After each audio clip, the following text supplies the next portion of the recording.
Welcome to my development log on my Ramen Tycoon game on Roblox.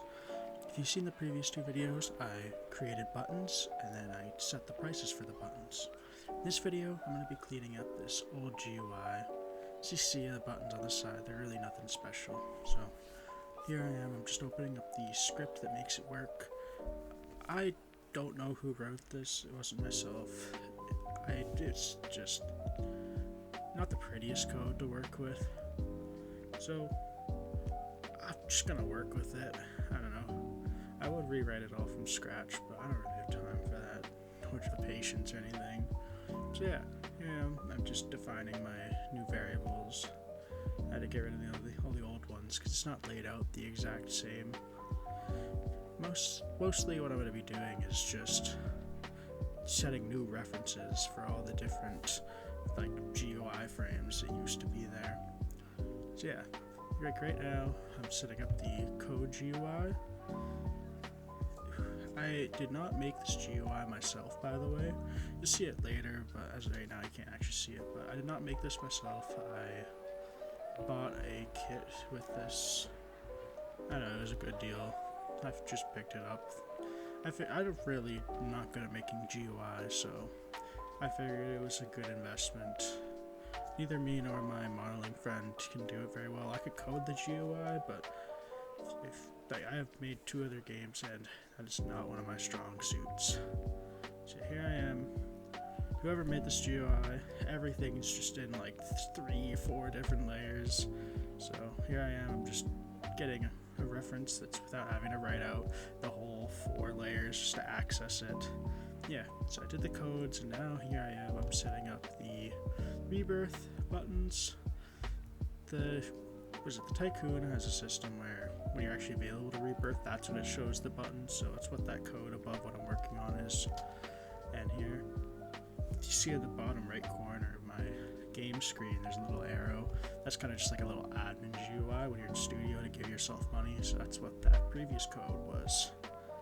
And this is when I realized I actually didn't have a unclaim button, so I just opted out to just completely remove that code. I know, it's a little silly. I could have probably made it easily. So I'm just removing a bunch of that. I don't really know. I think this code right here is to make it so when you claim a tycoon, then it makes the buttons left appear. I don't know why you'd want it hidden, but I mean, I guess it doesn't really work if you don't have a tycoon. Like, oh, you have how many buttons left? I don't know. And here we have, what do we have here? Alright, this is just making it so the buttons left actually updates whenever you go and claim things. And then in the preview, what am I doing? Oh, yeah, I'm just getting the format. With the, they're using rich text. If you ever use rich text, it's basically just lets you format the text much easier. Well, not easier. They have a lot more freedom when it comes to formatting, if that makes sense. So I'm using rich text in this case. Here, for some reason, I figured I'd make a closed GUI function, and then I realized this is kind of useless actually. So I ended up just scrapping it in the end. Like you'll see right here, I'm actually just going on my other monitor and I'm looking up if mouse button one click returns the GUI, but I don't think it does actually. It returns the X and Y coordinates of where you clicked. So yeah, I just scrapped that whole idea. I used activated and I don't know, I thought I'd be fancy, but I just decided no. And here I'm just trying to test it, but then I realized, oh, the old GUI is still visible. How do I get rid of it? I don't know. I'm freaking out, and that's when I realized, oh yeah, there's actually a copy in here I have to get rid of. And there we go, it's disappeared. The code thing works. I couldn't remember a code. Then I just remembered, oh, there's a tutorial system. Well, I have to go fix up the tutorial system because it was just in a completely different section of the code. So that's what I'm doing right now. And oh, there's another error. This one is again. Actually, I don't know. I think that was something to do with the rebirth. And there's the tutorial system again. I don't know. I just kind of gave up on it right now, and I'm just testing out some stuff. Here I am. I just testing out a code. Code redeemed. All works. I noticed there that the close button didn't actually work at that point. But yeah. So yeah, I was just testing all the different GUIs. There I rebirthed, it worked great. The button finder works great. I have another error I was gonna go patch up. It was in the it was in the tutorial thing. I forgot there was a completely separate script for it that I didn't set up properly. So that's what I did there. Just tested to see if it would spit out the error, and that's when I realized it just isn't actually appearing.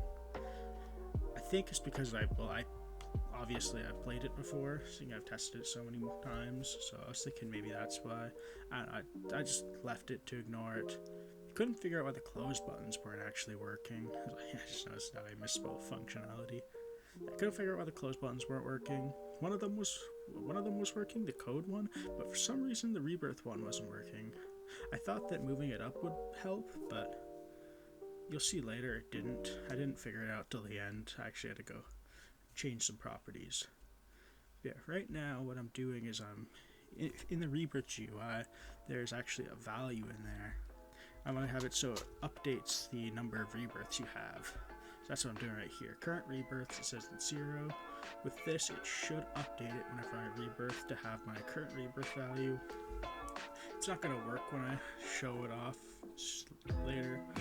I missed one thing. Here in that other GUI, there was actually there's a bar to fill out. So that's what I'm figuring out right now. I'm just trying to figure out how to go and fill that bar properly with how much of the money you need. So that's what I'm doing right now. I'm just making a little function for it. Fill percent's just like how big to make the bar fill it. It's just like a little green frame. And that's the text. So I was just gonna go shorten the money and the requirement. That function right there, it just goes and it makes it so it's like instead of 25 or 25000 for 25,000, just shortens it to 25k. I don't know, it just makes it nicer for when you have a big number. So yeah, here I am. I'm just adding the update Rio progress whenever you gain Rio. But that's what I realized. Like, how do I actually get the requirement? So that means I have to go and dig through the code and just find it right now. Just digging through the code to figure out where does it actually calculate the requirement, because it has to calculate it somewhere. I'm just looking right now through through the multipliers. I'm looking through the old GUI how it did it, but I realized that's not actually correct. For some reason, the old GUI wasn't actually doing it properly. Instead of going and it's supposed to increase the price by 50% each rebirth exponent, with an exponent. So each rebirth it adds 1.5 times. But for some reason, it was just 1.5 times the rebirth. It didn't do anything. It didn't do the right thing. I don't know why, but I think I was just working on trying to fix that and emulate it properly. So yeah, somewhere else in the code, it was actually doing it correctly. So I was looking for that. Here I'm just defining the variables, like how many rebirths, the cost, the multiplier. And that's when I actually just copying this formula basically. This formula just gets me the amount of Rio I need, and it looks a little funny right now, but I'm gonna fix that in a little bit. See, the part goes way out of the screen. I'm just trying to figure out what's going on there. That's when I realized, hey, I have to go and enable the property Eclipse Descendant. That's what I'm looking for right now. Yeah, I'm just looking for Eclipse Descendants. Didn't work there. Did work there though, but I lost the progress label now. And that's because the progress label, when it was shrunken down, just disappeared. So I put it outside of the green progress bar into the bigger one, so it would actually appear always. I forgot to update the reference though, in the code. So that's what I did.